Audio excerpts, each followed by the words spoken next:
Hi everyone, welcome to Gagan story time. आज की हमारी स्टोरी है बेटी और बहू में फर्क क्यों। राजेश दामाद को दफ्तर से छुट्टी नहीं मिली तो कविता बहन परसों अकेली आ रही है। उसके ससुराल वाले तो सोच रहे होंगे कि बेटा नहीं जाएगा तो अकेली बहू कैसे जा पाएगी। मेरी बेटी बहुत साहसी है। मिल गया होगा जवाब सबको। उसकी ट्रेन रात के 11 बजे है। तुम समय पर जाकर स्टेशन जाकर उसे ले आना। कहीं ससुराल वालों को कुछ कहने का मौका ना मिल जाए। पूनम जी अपने बेटे राजेश से कहती है। राजेश बोला, माँ मेरी बात जीजा जी से हुई थी। उनकी माँ की तबीयत अभी ठीक नहीं है, इसलिए वो दीदी के साथ नहीं आ रहे हैं। दीदी को भी समझना चाहिए। 2-3 दिन रुक जाती तो क्या घट जाता। आजकल हर कोई ट्रेन में अकेले सफर करता है। दीदी अगर ट्रेन से आ रही है तो क्या परेशानी है। पूनम जी बोली, क्यों रुक जाती। उनकी माँ की तो आए दिन तबीयत खराब रहती है, तो क्या उस वजह से वो अपनी माँ को छोड़ देगी। और अभी अभी तो तुमने कहा कि ट्रेन में अकेले सफर करने से कोई परेशानी नहीं है। और मैं अपनी बेटी को जानती हूँ, वो अपनी माँ के लिए कोई भी परेशानी उठा सकती है। तुम बस समय पर जाकर उसे ले आना। ठंड का मौसम था, अंधेरा भी बहुत जल्दी हो रहा था, तो रात ने भी एक सफेद चादर ओढ़ रखी थी। राजेश जाने की तैयारी कर रहा था, तभी उसकी पत्नी सीमा आकर बोली, ठंड बहुत बढ़ रही है, रात का भी समय है, आप कहो तो मैं आपके साथ चलूं। राजेश बोला, अरे नहीं, जरूरत नहीं है, और वैसे भी स्टेशन यहाँ से ज्यादा दूर नहीं है। बस तुम कुछ गरम गरम बनाकर रखना।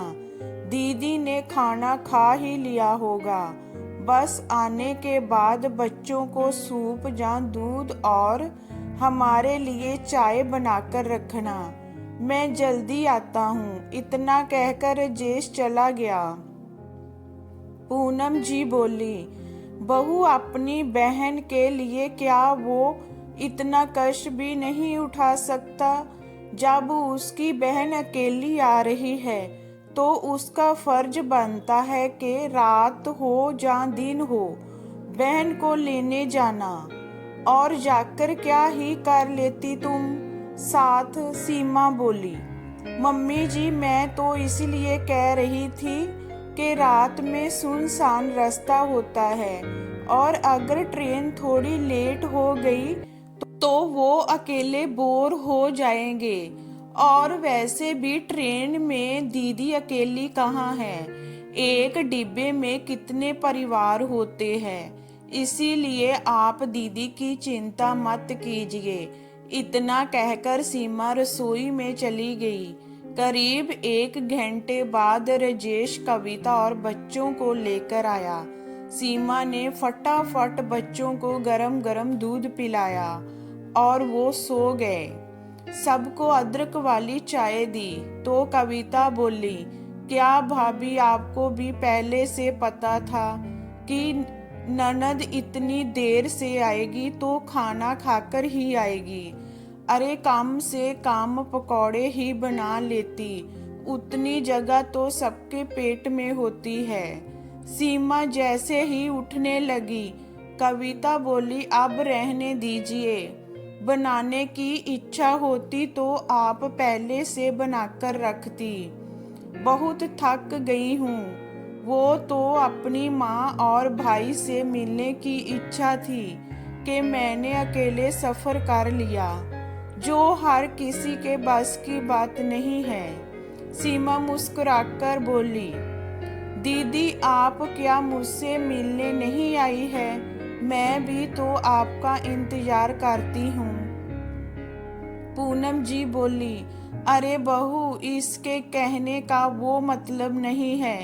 तुम तो बात को पकड़ कर बैठ जाती हो। थोड़ा सा गरम करके तेल ले आओ, मैं इसके पैर में लगा देती हूँ और तुम बच्चों को लगा दो। जे लोग आराम करेंगे, बाकी बातें कल करना। सीमा सास का कहना मानकर रसोई में तेल गरम करने चली गई। 2-4 दिन सबको बहुत मन लगा। कुछ रोज बाद रणवीर जी का फोन आया कि माँ की तबीयत अभी ठीक है, पर साल का आखिरी महीना है तो बैंक में बहुत काम होता है, इसीलिए मैं नहीं आ पाऊंगा। तुम्हें अब आना होगा तो बता देना, मैं लेने आऊंगा। कविता निराश हुई, फिर बोली, अच्छा है, करें अपनी माँ की अकेले सेवा, मैं तो मायके का आनंद लूंगी। इतना कहकर वो पूनम जी के साथ हंसने लगी। करीब 1 हफ्ते से ऊपर हो गया।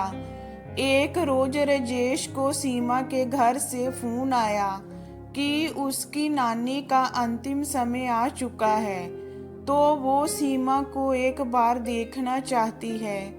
राजेश ऑफिस से घर आया तो सीमा को ये बात बताई। सीमा बहुत रो रही थी। सीमा की शादी को करीब 1 साल ही हुआ था। राजेश ने उसका जाना जरूरी समझा। शाम में पूनम जी बोली, शादी को अभी 1 साल ही हुआ है और राजेश पहली बार ससुराल जाएगा, और वो भी किसी की मरने पर। हमारे जहाँ ऐसा नहीं होता। हमारे घर पर खुद हमारी बेटी आई हुई है और बहू का कोई भाई भी नहीं है जो उसे लेने आएगा, तो बहू कैसे जाएगी? राजेश बोला, माँ आप कैसी बातें कर रही हैं? शादी के बाद तो मैं 1 बार जा चुका हूँ, फिर अभी मैं क्यों नहीं जा सकता? पूनम जी बोली, जे हमारे घर का नियम है। तुम्हारे ससुराल में अगर किसी की शादी हो चुकी होती तो बात अलग थी, किसी के मरने पर नहीं जाते हैं। और बहू से मिलने कविता आई है तो क्या उसका जाना उसे अच्छा लगेगा? वैसे भी बहू की नानी की उम्र हो गई थी, बेचारी चली जाए तो उन्हें भी मोक्ष मिलेगा।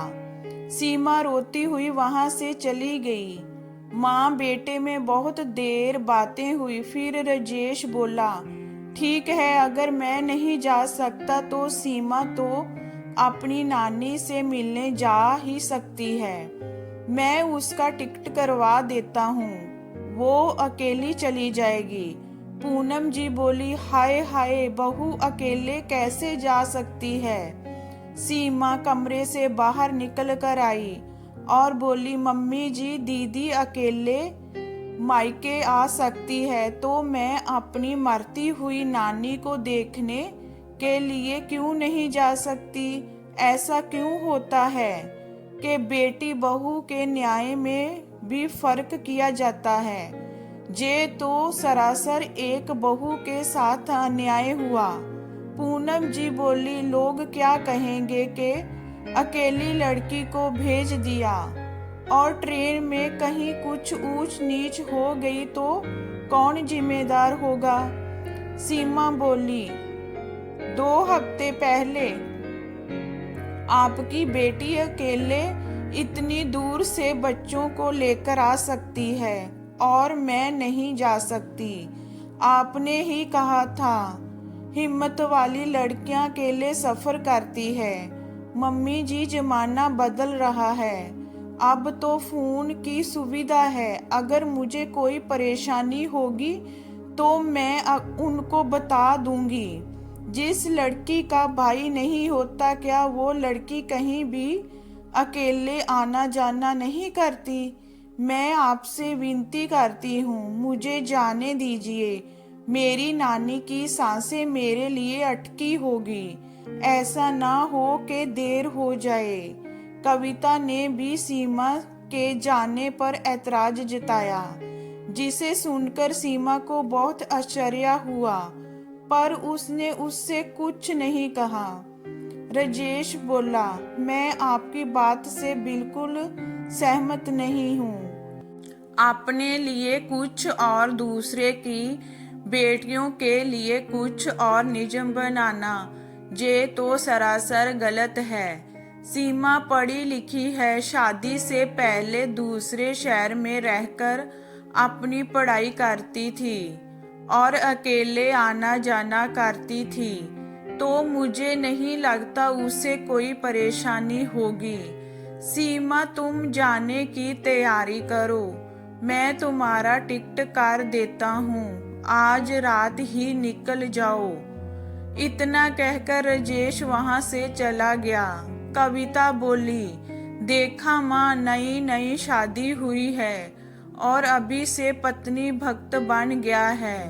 अभी मैं और आप घर में है, उसकी चिंता नहीं है। अपनी बूढ़ी नानी सास की इससे ज्यादा चिंता है। पूनम जी बोली, अब क्या किया जाए? बेटा, तुम्हारे पापा होते तो कुछ कहते भी। मैं कुछ कह भी नहीं सकती, जाने दो बहू को, फिर मैं इससे बात करती हूँ। और वैसे भी लौटकर बहू को तो यहीं आना है, फिर देखूंगी। सीमा बेचारी दुखी मन से जाते हुए भी अपनी सास के पांव छुए तो सास ने 4 बातें सुना दी। सीमा बोली, मम्मी जी, भगवान ना करे कल को अगर मुझे आपके लिए अकेले कहीं जाना पड़े, तब क्या मुझे नहीं जाना होगा? आखिर कब तक इस तरह का अन्याय बहू के साथ ही होता रहेगा? इतना कहकर सीमा चली गई।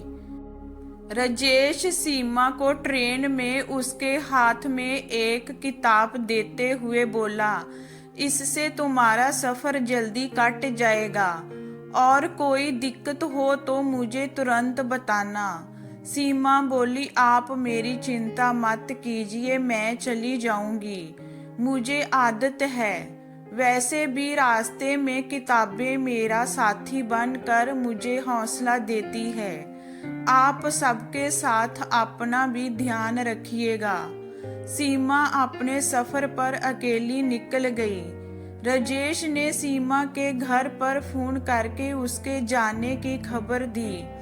घर आकर अपनी माँ से बातें की, उन्हें समझाया, माँ, कल को अगर मैं बाहर चला गया और मुझे कुछ दिक्कत हुई तो क्या आपने सीमा को मेरे पास अकेले नहीं भेजेंगी?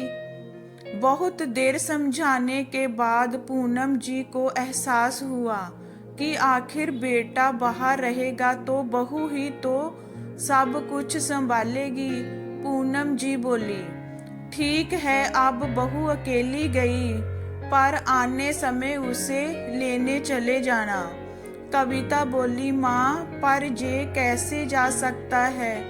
पूनम जी बोली, ससुराल नहीं जाएगा पर अपनी पत्नी को लेने के लिए क्या उस शहर के स्टेशन तक भी नहीं जा सकता?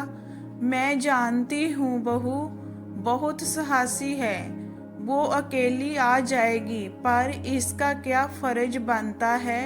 वो इसकी माँ बहन का इतना ख्याल रखती है तो इसे भी तो करना चाहिए। पूनम जी के जवाब से कविता का मुंह खुला का खुला रह गया।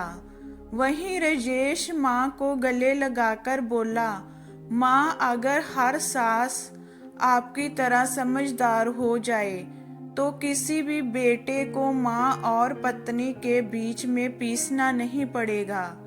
आपकी ये बातें सुनकर सीमा बहुत खुश होगी। वो हमेशा कहती है, मम्मी जी जैसा दिखती है वैसी है नहीं।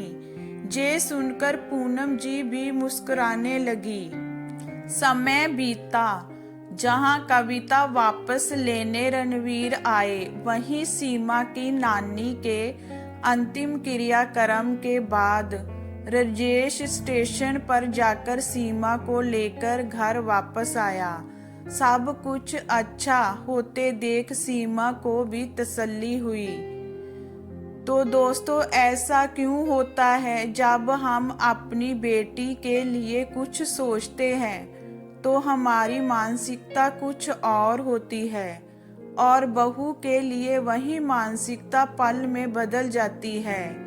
बेटी को मायके बुलाने के लिए हम जद्दोजहद करते हैं, वहीं बहू को मायके ना भेजने के कितने बहाने बनाते हैं। तो ये स्टोरी आपको कैसी लगी हमें कमेंट में बताइए।